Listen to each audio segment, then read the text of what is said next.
Catastrophe in California.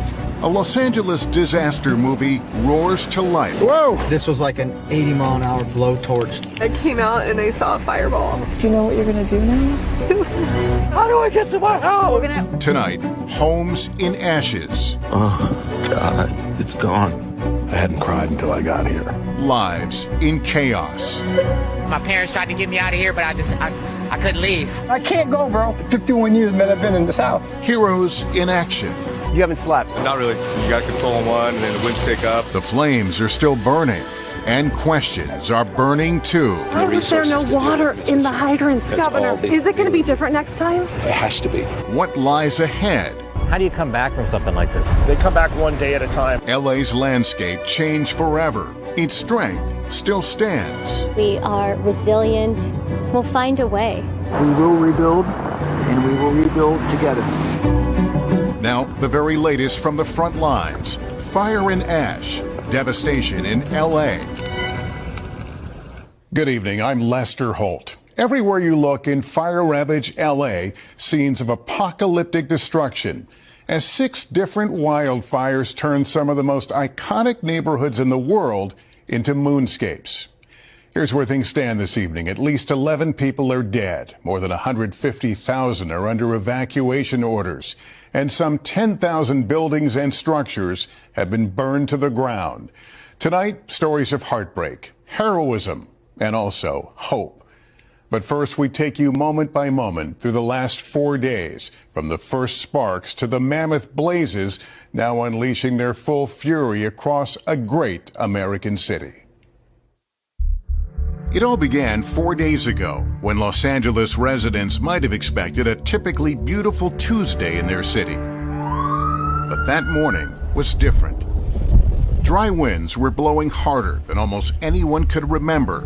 So around 10:30 a.m., when a small fire broke out along a bushy hillside near a state park, those winds quickly fanned the flames. LA firefighters got word on their internal radio channel. This has the potential for 200 plus acres in the next 20 minutes. We have a potential for structures being threatened in the next 20 minutes. The fire started to burn through one of the wealthiest and most beautiful neighborhoods in the country, the Pacific Palisades. I saw when the fire first started, so I rushed over here to pack my belongings, and I got the evacuation orders. Barely 2 hours after the fire broke out, residents began fleeing by car, but some got stuck in their tracks. The homeowners are saying they're unable to access any exit routes. There's fire on both sides of the roads. Amid the growing chaos, many abandoned their cars in the gridlocked traffic. Responding fire crews used a bulldozer to clear a path. Crucial minutes ticked by.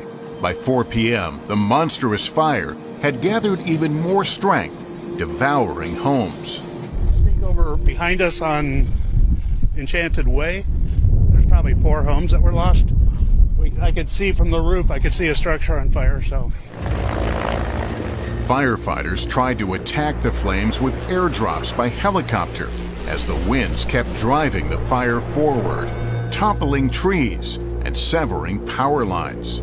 The only thing I heard above that wind was the power lines popping.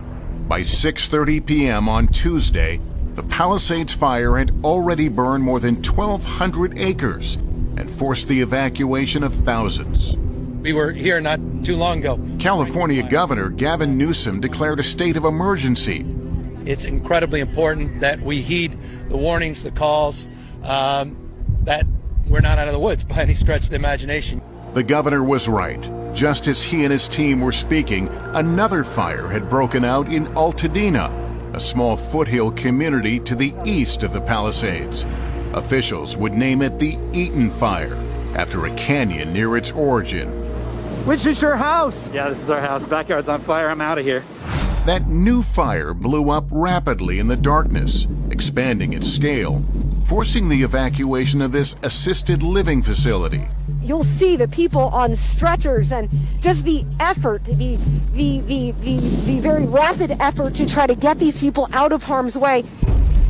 As the night wore on, the hurricane-force winds reached upwards of 75, even 100 miles per hour, making it unsafe for those helicopters to fly. We're trying to surround the fire, break it up into different divisions so geographically we can orchestrate an effective attack on it. On Wednesday morning, plumes of smoke rose out of the canyons and blotted out the sun. The Palisades fire had continued its march west, scorching 5,000 acres in its path. You can see these coastal beachfront homes just erupting in flames. An estimated 1,000 structures had been razed by the fire. Cars, schools, churches, communities gone. It's devastating. It is apocalyptic. This does not feel real. Good morning. Thank you. At a morning press conference, the Los Angeles County Fire Chief Anthony Marrone didn't mince his words. The fire is growing. We have no percentage of containment. And 40 miles away, there were the first reports of deaths from that Eaton fire. Unfortunately, we have 2 reported fatalities. Tens of thousands of people remained under mandatory evacuation orders. And yet we found people returning to see what the fire had spared and what it had not. Is this your home? Yes. I'm so sorry. How long were you here? My entire life. Yeah, I'm kind of in shock right now. Just watching this house burn down here too. Armed with garden hoses and buckets, people whose homes were miraculously untouched threw water onto smoldering roofs and yards. In Altadena, KNBC reporter Michelle Vallis watched the neighbors rush to help a man hold back the flames, the monster winds fueling a sudden roll of fire. These neighbors desperately try to keep their home from catching fire. And then rescue came. Here they come! We're gonna help you! More than 7,000 firefighters and emergency personnel had been deployed across the region since the fires began, saving who and what they could. Fighting walls of fire, often on foot, and sometimes running low on water. Out of every fire hydrant you've seen, what have you found? Right now, we're finding most of them are down or low pressure. Help was on the way. Fire trucks hit the road from neighboring states. But the fires didn't wait. Oh my God. Runyon Canyon is on fire. A new fire took hold in the Hollywood Hills. Officials dubbed it the Sunset Fire and ordered people to evacuate. There was panic and gridlock on Sunset Boulevard as the fire pressed close to the Hollywood Bowl. And then a sound of hope people didn't know they'd been waiting for. Choppers in the air. Here, at least the winds had died down, giving firefighters a fighting chance. In fact, as the sun rose Thursday over Los Angeles, the winds remained calmer. CAL FIRE's Chief Brent Pasqua. So this morning is a night and day difference from the last 2 days. I believe if it stays like this, we can actually turn a corner on these fires. Firefighters were making significant headway on the Sunset Fire in the Hollywood Hills, and officials lifted evacuation orders there. As they gathered with reporters, they revealed how much had been lost so far in places like Altadena. The Eaton fire remains estimated to be 10,600 acres, and we have 0% containment. I have 5 friends who have lost their homes, 2 who've lost their entire block. Closer to the coast, the Palisades fire burned more than 17,000 acres. The air was so toxic, schools throughout the region were closed. Life here is unrecognizable.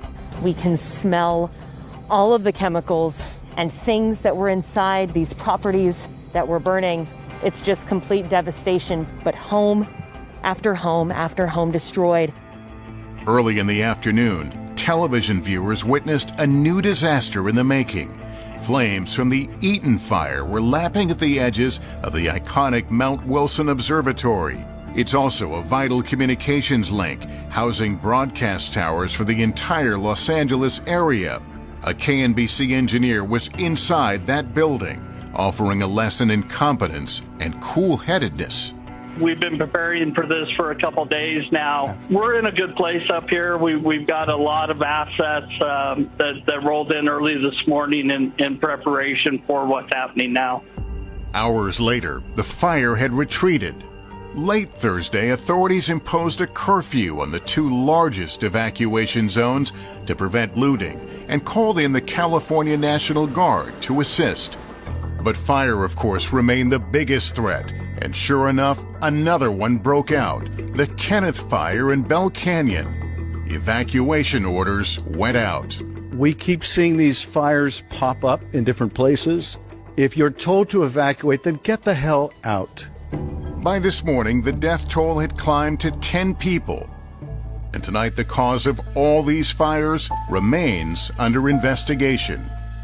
As Los Angeles neighborhoods continue to burn, people are bracing for whatever may come next. I don't know how we recover, but I do know that we will rebuild, and we're going to rebuild together. When we come back, residents of the hard-hit Palisades return home to a surreal scene. Thanks for watching. Stay updated about breaking news and top stories on the NBC News app or follow us on social media. Thanks for watching. Like, comment, and share.